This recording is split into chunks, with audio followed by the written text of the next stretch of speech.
인문학의 아고라에서 인간의 중심이 무엇이냐 질문을 하고 거기에 대해서 인간의 가장 중심은 아픈 곳이다 그렇게 대답을 했습니다. 예수님께서도 메시아로서 공생의 사역을 하실 때 병든 자를 고치시고 가난한 자를 돌보시고 인간의 여러 가지 약점들을 채우시고 돌보시는 그런 사역들을 하셨음을 볼 수가 있습니다. 사람이 인생을 살아가며 힘들고 지칠 때 누군가가 내 손만 잡아주기만 해도, 누군가가 나를 안아주기만 해도 큰 위로가 되고 힘이 되어지는 것을 경험하게 됩니다. 사람에게는 세 가지 큰 중요한 만남이 있다고 말합니다. 첫 번째는 숙명적이고 운명적인 만남으로 부모와의 만남입니다. 어떤 사람은 행복한 집에서 태어나기도 하고 어떤 사람은 불행한 집에서 태어나기도 합니다. 그것을 운명이라고 말하게 되는 것입니다. 그런데 어떤 이는 그 태어날 때의 행복을 인생의 끝까지 지켜나가는 사람이 있는가 하면 어떤 사람은 태어날 때는 좋았는데 인생의 삶이 어그러져서 삶이 더하여 갈수록 불행해지는 삶을 살아가는 사람이 있습니다. 그 반대의 경우에 참 불행한 여건 속에서 태어났지만 그의 인생을 잘 관리를 하고 열심히 살아서 그 인생이 삶이 더하여 갈수록 풍성하고 아름답고 가치가 있는 그런 삶으로 나아가는 삶을 살아가는 사람도 있습니다. 그러니까 우리가 만나게 되는 숙명적이고 운명적인 만남에 대해서 그 행복과 불행은 영원한 것이 아니라 임시적인 것임을 깨닫고 알아갈 필요가 있다는 것입니다. 두 번째 만남은 선택적인 만남입니다. 우리가 배우자를 만나는 일은 내 인생에서 누군가를 선택하여 내 인생의 반려자로 삼고 내 인생의 가장 가까운 동행자로 선택하며 살아가게 된다고 하는 것입니다. 어떤 이는 전혀 기대하지 못했는데 이분이 너무 나에게 기쁨이 되고 영광이 되고 행복이 되어지는 그런 아름다운 만남도 있습니다. 어떤 이는 기대를 많이 했는데 살아갈수록 실망을 주는 그런 만남도 있다라고 하는 것입니다. 우리가 최선을 다하고 마음을 다하여 선택하지만 그 선택이 때로는 잘 되기도 하고 또 때로는 못 되기도 하여 우리가 또한 선택을 통한 행복과 불행을 겪으며 살아가기도 한다는 것입니다. 세 번째 중요한 만남은 하나님과의 만남입니다. 운명적인 불행을 가지고 태어났다 할지라도 선택적인 불행을 만났다고 할지라도 영원하신 하나님을 만난 사람은 결코 불행하지 않고 그 삶은 하나님의 도우심과 인도하심의 은혜로 말미암아 모든 것들을 극복하며 하나님이 주시는 풍성한 은혜 안에 거할 수가 있다라고 하는 것입니다. 오늘도 우리는 운명적인 불행을 가지고 있는지 모릅니다. 선택적인 슬픔과 고통을 가지고 있는지 모릅니다. 그러나 영원하신 하나님을 만나는 사람은 그 모든 것들을 극복하고 새로운 삶으로 나아가게 되는 줄로 믿습니다. 오늘 예배드린 우리 모든 성도들이 이와 같은 은총의 만남이 충만하게 되기를 바랍니다. 유태계 신학자였던 마르틴 부부는 유명한 책을 썼습니다. 이 운트두 나와 너라고 하는 책입니다. 그는 이 책에서 하나님과 우리와의 관계가 나와 당신이라고 하는 친밀한 관계 속에 있어야 한다라고 강조를 합니다. 그런데 불행스럽게도 많은 사람들은 예수님을 믿는다고 하면서도 하나님과 나와의 관계가 나와 당신과의 친밀한 관계 속에서 신앙의 생활을 하는 것이 아니라 이 운트 이스트, 나와 그것과의 관계, 하나님의 존재는 알지만 그분은 나와 별로 상관이 없는 나와 그것과의 관계로서 살아가는 사람이 너무도 많다라고 이야기를 합니다. 여러분, 많은 사람들은 지식적으로 하나님을 알고 경험적으로 하나님을 알지 못하기 때문에 우리의 구체적인 실제적인 생활 속에서 믿음으로 얻게 되는 복을 누리지 못하고 살아갈 때가 너무도 많다라고 하는 것입니다. 오늘 이 예배를 통하여 여러분, 하나님이 저 멀리 계시는, 존재하시기는 하지만 나와는 관계없는 분으로서가 아니라 나를 사랑하시고 나를 위하여 독생자를 대속의 죽음을 죽게 하심으로 나에게 영원한 생명을 주신, 내가 영원히 찬양하고 경배하며 예배해야 될 분으로 만나는, 나와 당신과의 친밀한 관계를 회복하는 이런 은혜가 있게 되기를 주님의 이름으로 축복합니다. 핸디캡이라고 하는 것이 있습니다. 헨리 나우엔이라는 분이 상처 입은 치료자라고 하는 책을 썼습니다. 사람이 어떤 상처를 입게 되면 그 상처 때문에 자존감이 상하거나 자학감이 들거나 열등감을 가지게 되거나 그렇게 되어져 인생을 망쳐버리는 그런 류의 사람도 있고, 내가 어떤 상처를 입었지만 그러나 그 상처를 잘 극복함으로 내 자신을 세우게 되고 그 일을 통하여서 또 다른 사람들에게 용기와 희망을, 행복을 가져다 주는 그런 삶을 살아가는 사람이 있게 된다라고 하는 것입니다. 성도 여러분, 우리들에게도 이런저런 상처가 있지 않겠습니까? 누군가의 말 때문에, 누군가의 행동 때문에 우리가 섭섭하기도 하고 서운하기도 하고 그것이 상처가 되어지는 그런 경우가 있지 않겠습니까? 여러분, 우리가 이런 상처들을 극복하지 못하면 우리 자신의 삶을 하나님 앞에 세워나갈 수가 없게 된다라고 하는 겁니다. 우리의 믿음이 사람을 향하지 않고 하나님을 향할 때 우리에게 있는 이 모든 상처들을 극복할 수가 있으며 사람에 의해서 좌우되는 삶이 아니라 하나님의 은혜 안에 거하는 그런 삶이 되어질 수가 있다라고 하는 것입니다. 우리가 가지고 있는 모든 류의 상처들이 극복되어 나 자신의 그런 상처가 오히려 다른 사람에게 유익과 은혜와 덕을 끼쳐주고 인도자가 되어줄 수 있는 여러분 귀한 사람들로 세워지게 되기를 바랍니다. 오늘 본문에는 아브라함과 다윗의 자손 예수 그리스도의 계보라, 거기 있는 족보에 들어가 있는 이름들이 기록되어 있습니다. 그런데 이 이름들을 보게 되면 특별한 네 여인의 이름들을 발견하게 됩니다. 이들은 모두가 다 핸디캡을 가지고 있던 그런 여인들입니다. 도덕적으로, 사회적으로, 출생적으로 여러 모양으로 핸디캡을 가지고 있었던 여인들이었지만, 그러나 이 핸디캡을 잘 극복하게 되어지므로 하나님의 나라와 그의 가문과 그 나라와 민족과 그 가정을 위하여 귀하고 아름답게 세움을 받고 살리는 아름다운 열매를 맺는 그런 사람들로 쓰임을 받게 된 모습을 볼 수가 있습니다. 이들은 모두가 다 믿음의 사람들이었습니다. 첫 번째 나타나는 이름이 다말이라는 사람입니다. 이 여인의 남편은 엘리였는데 이 남편이 그만 죽어버리고 말았습니다.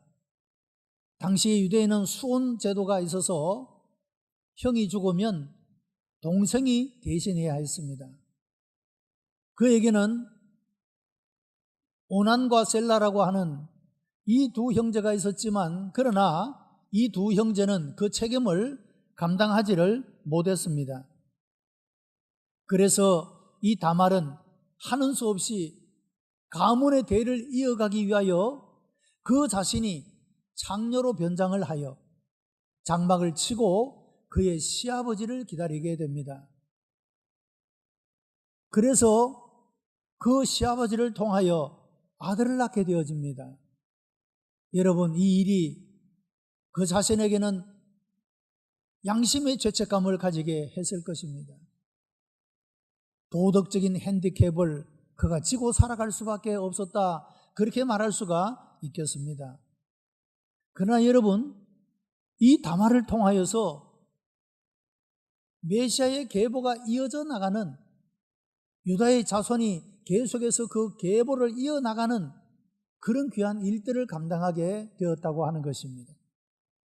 자신은 다른 사람들로부터 끝없는 손가락질을 당하고 도덕적 핸디캡 때문에 비난을 받고 살았지만, 그러나 그의 희생과 헌신을 통하여, 그것은 단순히 육체적인 욕망을 따라한 행동이 아니라 유다의 대를 이어가고자 하는 거룩한 뜻 때문에 그 자신이 비난을 받고 그 자신이 욕을 당하는 그런 행동이었음에도 불구하고 기꺼이 그 일을 감당하게 되므로 한 가문의 대를 이어가는 귀한 역사를 일으켰다라고 하는 것입니다. 여러분, 우리들에게도 어떤 종류의 죄책감이 우리의 마음을 사로잡고 있을 수가 있습니다. 무엇인지는 알 수 없지만 무언가가 나의 부족함과 연약함과 잘못됨 때문에 가지게 될 죄책감. 여러분, 이것은 하나님의 사람으로 온전한 삶을 살아가지 못하게 만들고 우리의 삶을 황폐하게 만드는 원인이 되어질 수가 있습니다. 여러분, 우리가 가지고 있는 도덕적 핸디캡, 하나님의 은혜로 극복할 수 있는 성도들이 되시기를 바랍니다. 그리고 그런 사람들을 통하여 가문을 살리고 가문을 세웠던 이런 놀라운 영광이 여러분의 삶에도 일어나게 되기를 축복합니다. 두 번째는 라합이라는 이름이 나옵니다. 이스라엘 백성들이 출애굽한 이후에 광야를 지나고 하나님의 언약의 땅, 가나안 땅을 정복하는 첫 성, 그것이 바로 여리고 성이었었습니다. 여리고 성을 정복하기 위하여 정탐꾼을 보냈는데 이 라합이라는 여인이 기생이었습니다. 그 집에 들어왔던 두 정탐꾼들을 숨겨주게 되고 그들과 약속을 하게 됩니다. 당신들의 하나님은 이 성을 정복하게 할 터인데 우리는 그 소문을 듣고 너무도 두렵습니다. 당신들이 이 성을 정복하게 될 때 나와 내 집은 다치지 말게 해달라고 간청을 하게 되었고 약속을 받아내게 됩니다. 그날에 붉은 줄을 창문에 달아내리게 되면 그 집을 보고 그 사인을 보고 멸하지 않겠노라고 약속을 하게 됩니다. 여러분, 이 라합은 이런 일들로 인하여 비록 그가 하나님을 알지 못하는 사람이었지만 하나님에 대한 소문을 듣고 하나님을 경외하는, 두려워하는 마음을 가지게 되었다고 하는 것입니다. 이 여인은 직업적인 핸디캡을 가지고 있었다 말할 수가 있지 않겠습니까? 요한 칼빈은 직업 소명론을 말했습니다. 모든 직업은 하나님이 그 일을 하도록 부르신 것이다, 그렇게 말합니다. 여러분이 어떤 직업에 종사를 하고 있든 여러분 자존감을 가져야 합니다. 하나님께서 나로 하여금 이 일을 하게 하셨다는 소명감을 가져야 된다, 그런 말입니다. 우리가 평생에 그 일을 하고 살아야 될지도 모릅니다. 내가 이 일을 억지로 하는 것과 하나님이 나로 하여금 이 일을 하도록 나를 부르셨다고 믿는 소명감에서 하는 일은 그 결과도 과정도 다르게 나타날 수밖에 없다라고 하는 것입니다. 기생이었던 라합은 직업적인 핸디캡을 극복하고 그 가정을 구원하는 그런 귀한 열매를 맺었던 모습을 볼 수가 있습니다. 성도 여러분, 우리가 어떤 핸디캡을 가지고 있습니까? 이것을 극복하게 될 때 가정을 세우고 가정을 살리는 그런 사람이 되어줄 수가 있다라고 하는 것입니다. 우리 모든 성도들이 그와 같은 삶으로 응답해 나갈 수 있게 되기를 바랍니다. 세 번째는 루시라고 하는 여인의 이름이 나옵니다. 이 여인은 모압 땅에 살았던 여인입니다. 엘리멜렉과 나오미의 가족이 그 땅이 기근이 덜므로 모압 땅으로 이민을 가게 되었습니다. 그곳에서 두 아들이 장가를 들어 오르바와 루시라고 하는 자부를 얻게 되어졌습니다. 그런데 10년쯤에 이 나오미의 남편 엘리멜렉도 죽고 그의 두 아들 말론과 기론도 죽었습니다.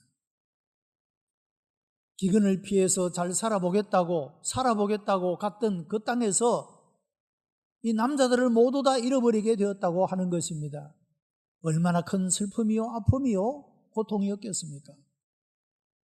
나오미는 그때서 깨닫고 하나님의 축복하신 땅 베들레헴을 떠났던 그 자체가 잘못되었음을 그때 비로소 깨닫고 내가 고향으로 돌아가야 되겠다, 그렇게 작정을 하게 됩니다.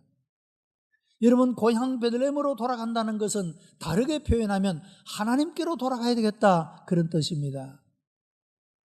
나오미가 그런 작정을 하고 아직도 젊은 두 자부를 친정으로 돌려보내려 했습니다.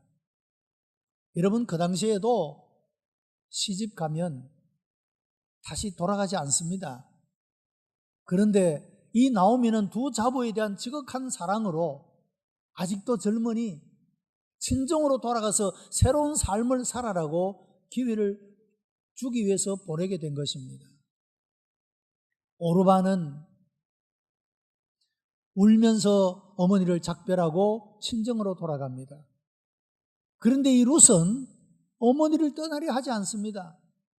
어머니의 백성이 내 백성이 되고 어머니의 하나님이 내 하나님이 될 것입니다 라고 고백을 하며 죽는 것 외에는 내가 어머니를 떠나지 않겠습니다 라고 굳게 결심하고 고백을 했습니다.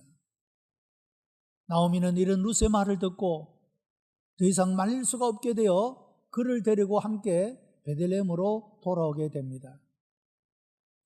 여러분, 룻의 입장에서 어머니 나오미를 따라가는 일은 고생길이 훤히 보이는 길입니다. 나이가 많은 시어머니, 아무 가족도 없는 자기가 홀로 그 어머니를 돌보아야 하는 그 일이 얼마나 어렵고 힘든 일이겠습니까? 그러나 이 룻은 기꺼이 그 길을 택했다고 하는 겁니다. 성경에는 나타나 있지 않지만 아마도 이런 것이 아니었겠습니까? 내가 이방 여인으로 하나님도 알지 못하고 하나님의 약속도 언약도 알지 못했던 내가 믿음의 가정에 시집을 와서 하나님을 알고 믿음을 가졌으니 내가 더 이상 하나님을 떠날 수는 없다, 돌이킬 수는 없다, 옛날로 돌아갈 수는 없다는 생각입니다. 비록 육신적으로 고달프고 힘들지라도 나는 끝까지 믿음의 걸음을 걸어가야 되겠다고 하는 그런 신앙적 관점에서 이 룻은 나오미를 따르기로 결심했다라고 하는 것입니다. 여러분, 우리 중에도 그런 분이 있지 않겠습니까? 믿음의 가정에 시집을 온 분도 있을 것이고 믿음의 가정에 장가를 온 분도 있을 것입니다. 여러분에게도 룻과 같은 이런 놀라운 하나님의 은혜의 역사가 일어나게 되기를 바랍니다. 룻이 베들레헴으로 돌아와서 그 지방의 유력한 자 보아스를 만나서 재혼을 하게 됩니다. 아들을 낳았죠. 오벳이라고 이름 지었습니다. 다윗의 할아버지가 되는 사람입니다. 예수 그리스도의 족보를 이어가는 영광스러운 그 이름에 자기의 이름을 올리게 될 수가 있었다라고 하는 것입니다. 여러분, 저는 간절히 바라기는 여러분의 이름들이 하나님의 생명책에 기록되는 복된 분들이 되시기를 바랍니다. 한 사람도 그 명단에 누락됨이 없이 다 하나님의 생명책에 기록되어지는 사람. 이 마태복음 1장은 특히 성경 읽기를 할 때 시험이 될 수 있는 장입니다. 낳고 계속 왜 낳기만 하느냐 읽으면서 시험이 될 수 있습니다. 그런데 여러분이 이 의미를 알고 나면 그 일이 얼마나, 그 이름 하나하나가 얼마나 소중하고 귀한지 모릅니다. 왜냐하면 나의 이름이 여러분 그 끝에 기록되기 때문이라고 하는 것입니다. 여러분이 예수 그리스도를 구주로 믿어 여러분의 이름이 생명책에 기록되어지고 이 룻은 그 가정을 살리는 그런 귀한 열매를 맺었다고 하는 것입니다. 바로 믿음의 사람, 여러분을 통하여 가정을 세우고 가정을 살리는 놀라운 역사가 일어나게 되기를 축복합니다. 네 번째는 밧세바라고 하는 이름이 나옵니다. 하나님을 경외하는 아버지, 충성스러운 신하요 용맹스러운 군인이었던 남편, 아름답고 현숙한 여인이었던 이 밧세바를 통하여 솔로몬이라고 하는 왕을 낳게 되지 않습니까? 그는 사회적인 핸디캡을 가진 사람이었다 말할 수가 있습니다. 왕은 절대 권력을 가지고 있었기 때문에 신하로서 왕이 무엇을 요구하든지 들을 수밖에 없는 그런 사회적 신분의 핸디캡을 가진 사람이었으나 그러나 이 모든 것들을 극복함으로 나라를 세우고 아름다운 나라 하나님의 왕국을 세우는 일들에 귀하게 세움을 받고 쓰임을 받았던 그런 여인이 되었다라고 하는 것입니다. 사랑하는 성도 여러분, 우리들도 어떤 종류의 핸디캡을 가지고 있지 않겠습니까? 도덕적이든 사회적이든 출생적이든 신분적인 것이든 직업적인 것이든, 그러나 여러분, 우리가 그것 때문에 좌절하거나 낙심하지 아니하고 하나님이 주시는 은혜로 이것들을 극복하게 될 때 나 자신을 세우고 가정을 살리고 가문을 살리는 사람이 되어질 수가 있다라고 하는 것입니다. 아브라함이 하나님께 받았던 복은 5가지입니다. 그 개인이 복을 받았고, 그 가정이 복을 받았고, 그 가문이 복을 받았으며, 그를 통하여 나라와 민족이 복을 받으며, 또한 그를 통하여 열방이, 모든 족속, 모든 나라가 복을 받게 된 모습을 볼 수가 있다는 사실입니다.